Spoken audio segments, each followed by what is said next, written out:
Do you know the top 1% of the world owns more wealth than the bottom 90% combined? That number is not a coincidence. It is the result of a financial system that we were never taught to understand. We were probably told to go to school, get a good job, save your money, pay your taxes, buy a house, retire at 65 if you're fortunate enough. That was the plan. That was the promise. For millions of people, it has not delivered. Meanwhile, wealth at the top continues to compound at a rate wages cannot match. So the question is not why are the wealthy rich? The question is what do they know? What financial strategies were passed down to them that never made it into a classroom? That's exactly what we are going to break down step by step. To understand the wealth gap, you first have to understand how the middle class was built. After World War II, Western economies needed a stable, productive, consuming workforce. Government and corporations created a social contract: work hard, earn a wage, spend it. That system served an economic purpose. It kept factories running and markets growing. But it was never designed to make workers wealthy. It was designed to keep the economy moving. The financial behavior it produced, earning, spending, saving a little, became cultural norms. Parents passed this behavior to children, schools reinforced them, society rewarded compliance. And for a generation, it worked reasonably well until wages stagnated and costs keep rising. Today, the middle class works harder for money that buys less than it did 20 years ago. Inflation erodes savings, housing costs outpace income growth, retirement feels increasingly distant. Yet, in this same era, global wealth among the top tier has grown at historic rates. The difference is not effort. Many middle class workers are among the hardest working people alive.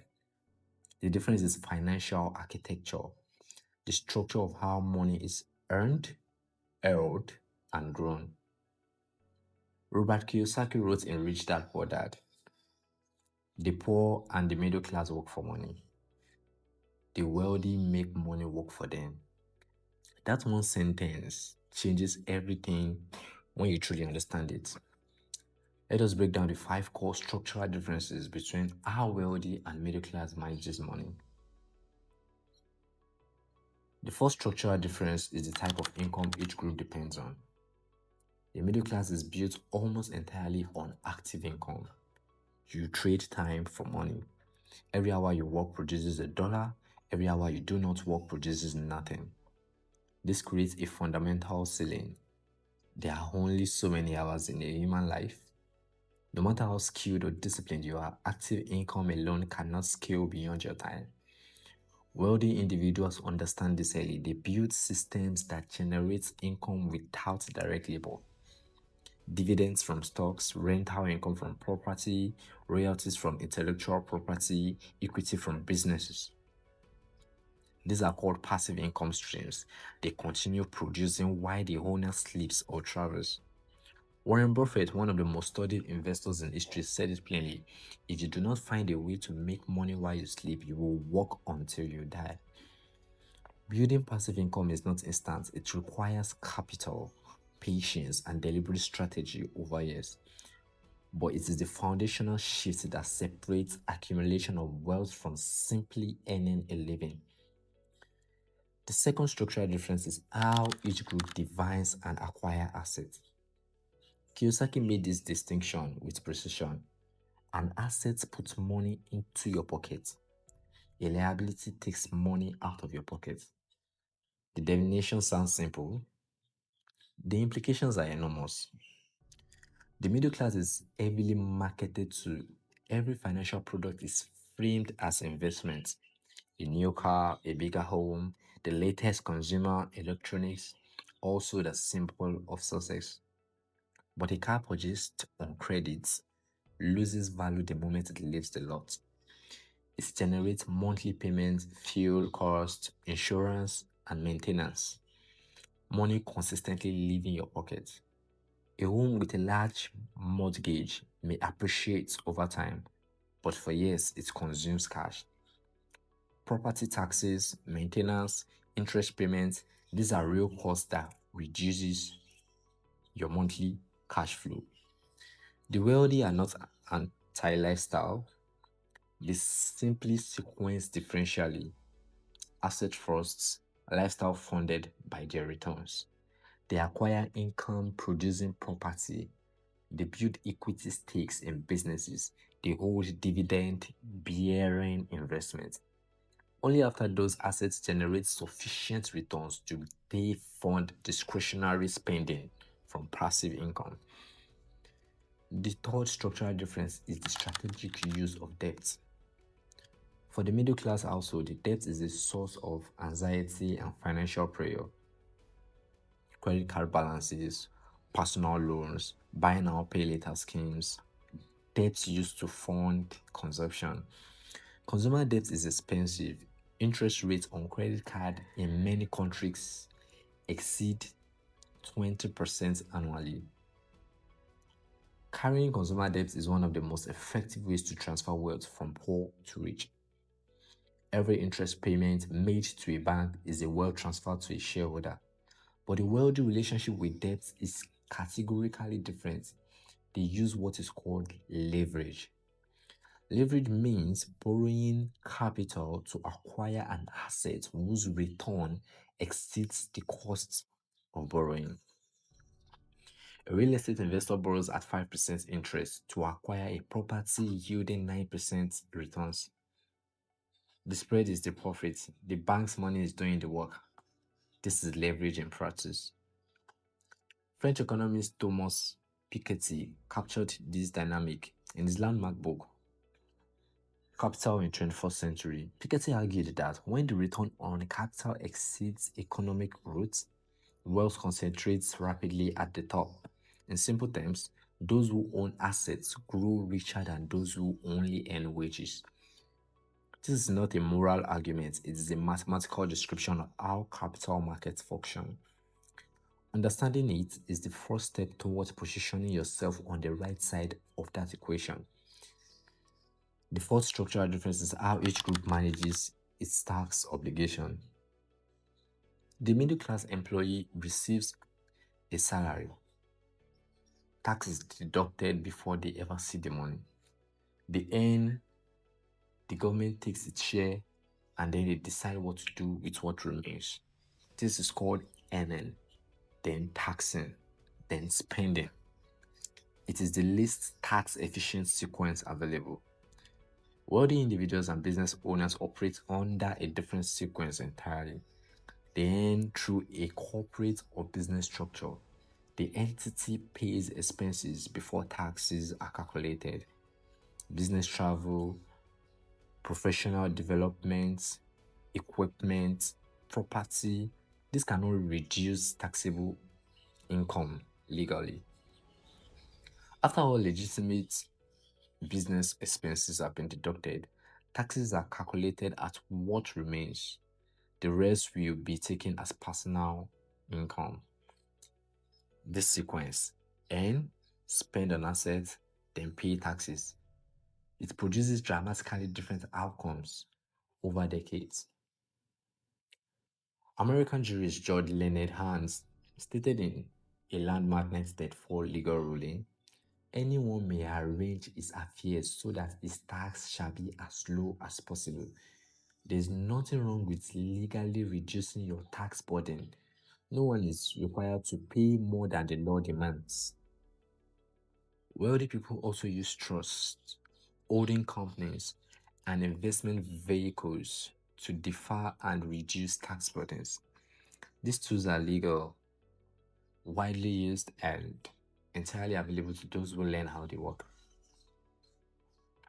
The fifth structural difference is financial literacy itself. What each group knows about money and how it moves. Most middle class individuals receive zero formal education in personal finance, investing, or economic systems. School teaches mathematics but rarely compound interest, history but rarely monetary policy, literature but rarely balance sheets. The wealthy, by contrast, prioritize financial education formally, informally, and generationally. They read prospectuses, they study market cycles, they hire advisors and engage with numbers directly. Morgan Housel, in his book Psychology of Money, made a profound observation. Doing well with money has little to do with how smart you are. It is about how you behave, your relationship with money, time, and delayed gratification over decades. Financial intelligence is not a gift, it is a discipline, and it is one anyone can develop.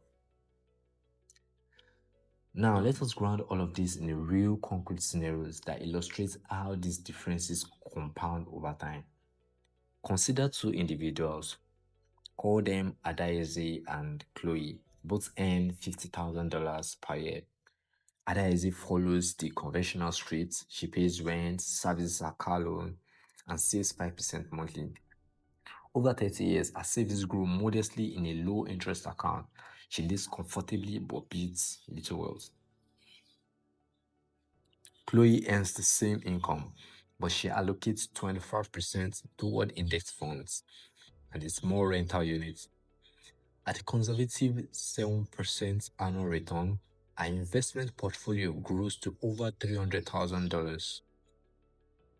Our rental property generates monthly cash flow that eventually exceeds our mortgage payments.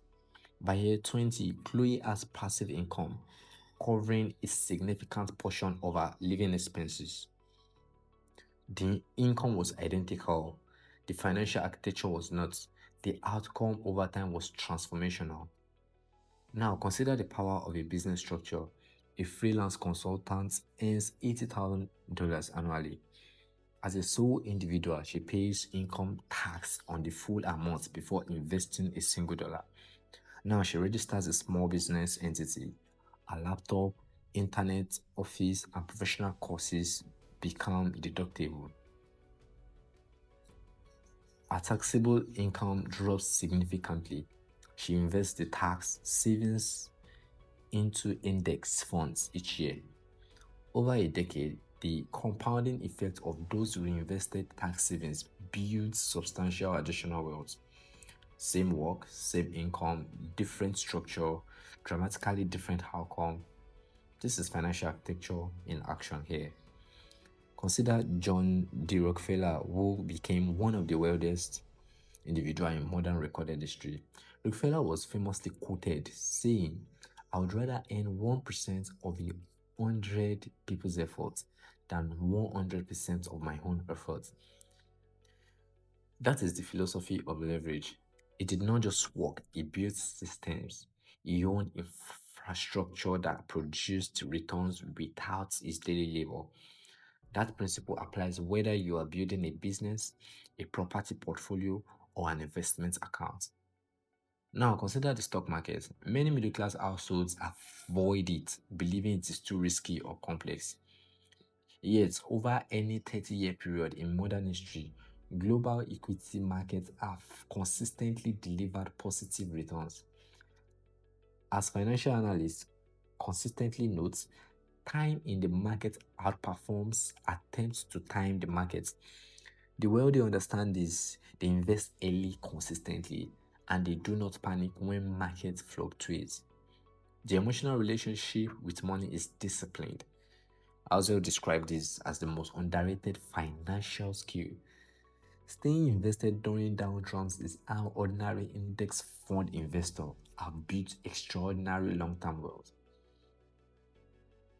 The wealth gap is largely driven by a gap in financial knowledge. Some people were taught how money works at a structural level. Most people were not. But knowledge, unlike capital, those can be acquired by anyone willing to study. Start by auditing your current financial position honestly. Ask yourself these questions. What do you own that produces income? What do you owe that is consuming income? That audit is the beginning of financial clarity. Identify one concrete step toward building a passive income stream. a single index fund contribution matters. A small rental property, a digital product, a dividend stock. Start where you are, start small, but start. Learn the vocabulary of wealth, compound interest, equity, cash flow, net worth, leverage, asset allocation. These are not elite concepts, they are the basic language of the financial system you already live inside. Napoleon Hill, in his classic work, Think Rich and Grow Rich, wrote something that has endured for nearly a century. Riches begin with a state of mind. The wealthy were not handed a different planet, they were handed different information and different questions to ask. Question like, how does this asset produce income? How do I reduce my tax liability legally? How do I use this capital to acquire something that grows while I focus on building more? These are the questions that generate wealth over time.